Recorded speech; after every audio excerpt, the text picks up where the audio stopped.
Hi everybody, I'm Randy. This is the Literate Texan. It is Poetry Thursday, and I'm doing a reading of Ulysses by Alfred Lord Tennyson today on the channel. The reason I chose Alfred Lord Tennyson in this poem in particular is because I'm celebrating Victober. It's an annual event. It happens every October where we discuss Victorian literature. And I've done earlier videos in this series. How to Understand Victorian Poetry was one of them. That seemed pretty popular, and Ulysses is one of my favorite poems from one of my favorite poets. I've got another video on here about the top 10 poems of, the top 10 poems of Alfred Lord Tennyson, which is worth watching because it tells you a little bit more about the poem itself. But Ulysses is a long enough poem that I'm going to read it, and I'm not going to spend as much time analyzing it as I might otherwise because I don't want to make this video ungodly long. But Ulysses is a fairly lengthy poem, so here I go. Ulysses. Oh, well, also, you know who Ulysses is. I'm almost certain of this already. Ulysses is another name for Odysseus, who is the star of the Odyssey. And he's an adventurer, but he eventually comes home. And this poem is set after Ulysses has returned home. And he's bored, okay? It little profits that an idle king by this still hearth, among these barren crags, matched with an aged wife, I meet and dole unequal laws unto a savage race, that hoard and sleep and feed and know not me. I cannot rest from travel. I will drink life to the lees. All times I have enjoyed greatly, have suffered greatly, both with those that loved me and alone, on shore, and when through scudding drifts the rainy Hyades vexed the dim sea. I am become a name, for always roaming with a hungry heart, much have I seen and known. Cities of men and manners, climates, councils, governments, myself not least, but honored of them all, and drunk delight of battle with my peers, far on the ringing plains of windy Troy. I am a part of all that I have met, yet all experience is an arch wherethrough gleams that untraveled world whose margin fades forever and forever when I move.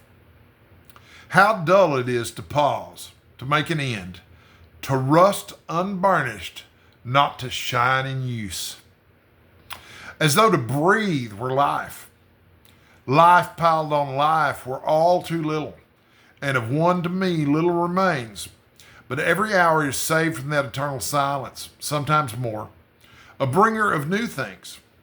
And vile it were for some 3 suns to store and hoard myself, and this gray spirit yearning in desire to follow knowledge like a sinking star, beyond the utmost bound of human thought. This is my son, mine own Telemachus, to whom I leave the scepter and the isle, well loved of me, discerning to fulfill this labor by slow prudence to make mild a rugged people, and through soft degrees subdue them to the useful and the good. Most blameless is he, centered in the sphere of common duties, decent not to fail in offices of tenderness, and pay meet adoration to my household gods when I am gone. He works his work, I mine.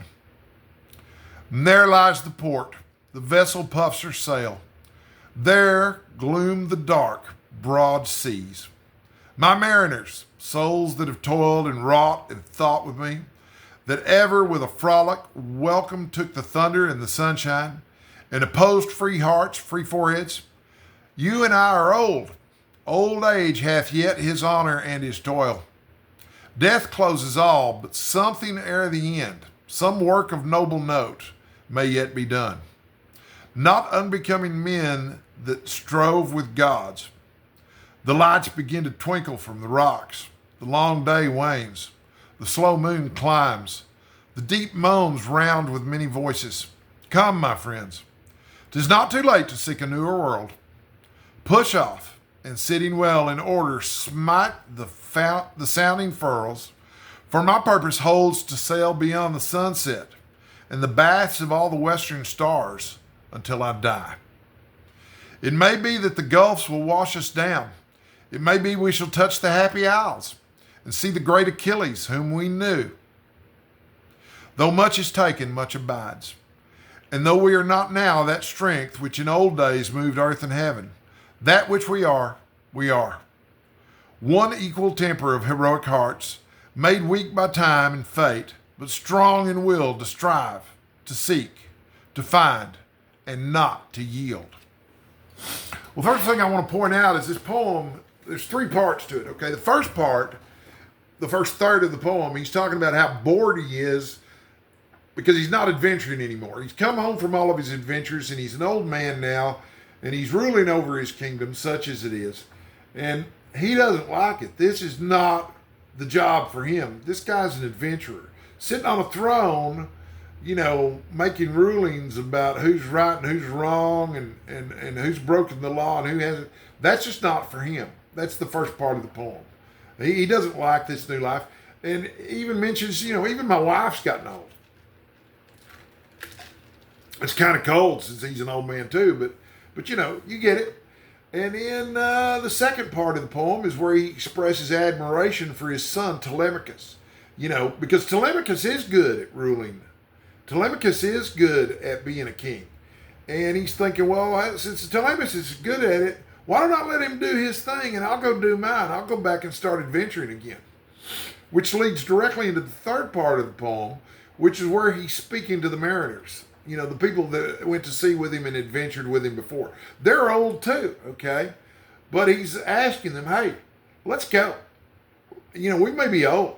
We may be able to not do the things that we used to be able to do. But we may be able to do something. But at any rate, just this piling on of year after year, that's not life. That's not living. We need to get out and do. We need to get out and strive. Even if we're getting out and striving as old men and we can't accomplish the big things that we used to be able to accomplish. So I just think that's a terrific poem, and it's a terrific way to think about death. It's like, do not go quietly into that good night. This is definitely an example of that, So yeah, Ulysses, great poem. Maybe my favorite that I've read from Tennyson. What else have I got in my notes here? This was written in 1833 after the death of his best friend, who I talked about in another poem. He spent years and years and years contemplating the death of his best friend. In 1833, he would have only been 24 years old.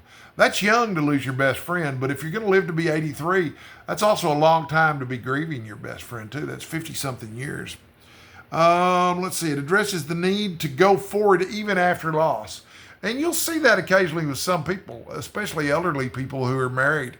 They'll lose their spouse, and some of them, they're dead within a year. They don't move forward with their lives. My dad was an example of the opposite. We lost my mom when I was 30 and Daddy was 64. But he moved on with his life, as quickly as he could, too. Almost too quickly. Some people thought it was a little unseemly how quickly he decided to move on with his life. But I know a lot of other men that age who needed to have a wife, and when their wife was gone, they just gave up on everything. So doesn't look like Ulysses is the type who's going to give up on anything, okay, except being a ruler, all right? So this is a very, very famous poem. I'm sure you recognize some of it that I mentioned, but it's been quoted by Winston Churchill, John F. Kennedy, and even by Dame Judi Dench in Skyfall. So, if you've written a poem that's been quoted that broadly, you've really achieved something, I think.